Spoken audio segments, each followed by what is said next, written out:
ಸೇರಿಸುವ. ಈಗ ನಿಮ್ಮ ಮನಸ್ಸಿಗೆ ಬೇಸರ ಆಗಿದೆ. ಹೌದು ಸ್ವಾಮಿ. ಬೇಸರವನ್ನು ಪರಿಹರಿಸಬೇಕಿದ್ರೆ ಒಂದು ದಾರಿ ಬೇಕಲ್ಲ? ದಾರಿ ಉಂಟು ಸ್ವಾಮಿ. ಯಾವುದು? ಜಲಕ್ರೀಡೆ ಆಡ್ಬೇಕು. ಹಾ ಹಾ ಹಾ ಹಾ ಹಾ ಹಾ ಜಲಕೇಳಿಯ ನಾಡಿನಲ್ಲಿಗೆ ನಿಮ್ಮ ಮನಸ್ಸಿಗೆ ಸಂತೋಷ ಆಗುತ್ತದೆ. ಹೌದು ಸ್ವಾಮಿ. ಈಗ ಬರೇ ಜಲಕೇಳಿ ಆಡ್ಬೇಕು ಅಂತ ಆದ್ರೆ ನಮ್ಮಲ್ಲಿ ಏನು ಸರೋವರಗಳಿಗೆ ಕೊರತೆಯೋ? ಖಂಡಿತವಾಗಿ. ನಮ್ಮ ಉಪವನದಲ್ಲಿ ಎಷ್ಟು ಕೊಳಗಳಿವೆ? ಅದು ಮೊದಲೇ ಹೇಳಿದಲ್ವಾ, ಅದನ್ನು ನೋಡಿದರೆ ನೋಡಿ ಅವರಿಗೆ ಅದಾಗುವುದಿಲ್ಲ. ಹೊಸತನ ಕಾಣಬೇಕು. ಒಂದು ಸ್ಥಳವನ್ನು ನಾವು ಸೂಚಿಸಿದ್ದೇವೆ ಸ್ವಾಮಿ. ಹೌದೇ? ಹೊಸ ಸ್ಥಳವನ್ನು ಗುರುತಿಸಿದ್ದೀರಿ ನೀವು? ಯಾವುದೇ ಆಗಿದೆ ಶ್ರೇಷ್ಠ ಕಮಲ ಕಾಸಾರ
ನಮ್ಮ ಕಣ್ಣೆದುರಿಗೆ ಹಲವು ಮಂದಿ ಮಡದಿಯರು ಬಂದು ಕಣ್ಣೆದುರಿಗೆ ನಿಂತಿದ್ದಾರೆ. ಹೌದು. ಕುಂಭಕುಚೆಯರು, ಕಂಬು ಕಂಠಿಣಿಯರು, ಚಂದ್ರವದನೆಯರು.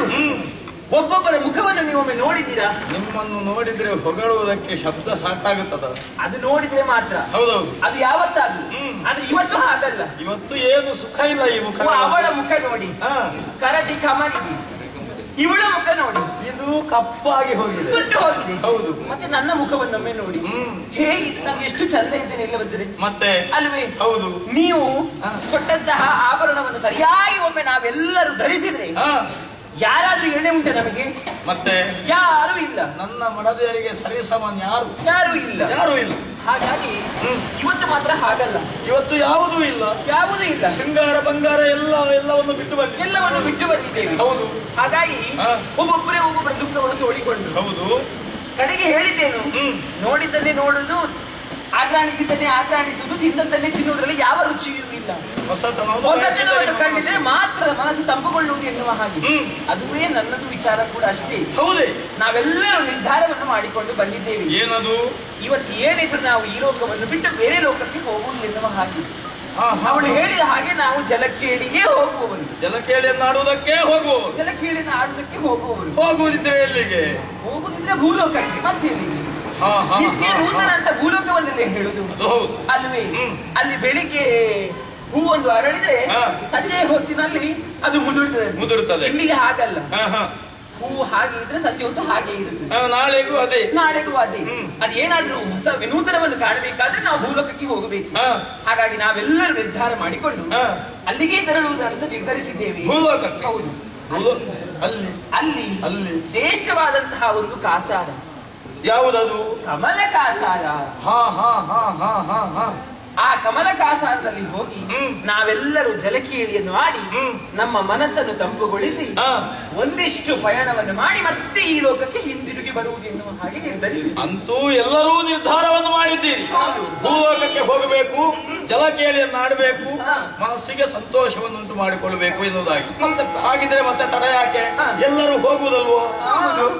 ಹೋಗಿ ಮತ್ತೆ ಇಷ್ಟು ಕಥೆಯನ್ನು ಹೇಳಿ ಹೋಗುದಂದ್ರೆ ಈಗ ನೀವು ಇಷ್ಟು ಮಂದಿ ಹೋಗುದಲ್ವೋ? ಹೌದಾ? ಇಷ್ಟು ಮಂದಿ ಹೋಗುದು ಮತ್ತೆ ಬೇರೆ ಯಾರಾದ್ರೂ ಬರುವುದಕ್ಕಿದ್ದಾರ ಅಂದ್ರೆ ನನಗೆ ಅರ್ಥ ಆಗ್ಲಿಲ್ಲ. ಅಲ್ಲ, ನೀವೇ ಹೋಗುದಾ ಅಲ್ಲ ಜೊತೆಯಲ್ಲಿ ಬೇರೆ ಯಾರಾದ್ರೂ? ಜೊತೆಯಲ್ಲಿ ನೀವೇ ಬರ್ಬೇಕಷ್ಟೇ. ನೀವು ಬಾರದೆ ನಾವು ಎಂತದಕ್ಕೆ ಹೋಗುದು ಹೇಳಿ? ಈಗ ನಿಮ್ಮ ಜೊತೆಯಲ್ಲಿ ಜಲಕೇಳಿಗೆ ನಾನು ಹೊರಡಬೇಕು. ಎಲ್ಲಿ ಸಮಯ ಉಂಟೆ ನನಗೆ? ಸಮಯ ಇಲ್ಲದಿದ್ರು ಸಮಯ ಬರಿಸಿಕೊಡ್ಬೇಕು. ಯಾವಾಗ ನೋಡಿದ್ರು ರಾಜಕೀಯ. ನಿಮ್ಮ ರಾಜಕೀಯವನ್ನು ಕೆಳಗೆ ಇಡ್ತೀರಾ, ಬದಿಗೆ ಇಡ್ತೀರಾ? ಹಾಗಾಗತ್ತದ? ಆಗುದಿಲ್ಲ. ಹಾಗೆ ಆಯ್ತು ಅಂತಾದ್ರೆ ಮತ್ತೆ ಈ ಗಂಧರ್ವ ಲೋಕವನ್ನು ಕೇಳುವವರು ಯಾರಿದ್ದಾರೆ? ಒಂದು ಸ್ವಲ್ಪ ಸಮಯದವರೆಗೆ, ಒಂದು 25 ದಿವಸ. ಅಷ್ಟು ದೀರ್ಘವಾದಂತಹ ತಿರುಗಾಟವು ಬೇಕಾ ನಿಮಗೆ? ಅಲ್ಲ, ಅಷ್ಟಲ್ಲದಿದ್ರೆ ಒಂದು ವಾರದ ಮಟ್ಟಿಗಾದ್ರು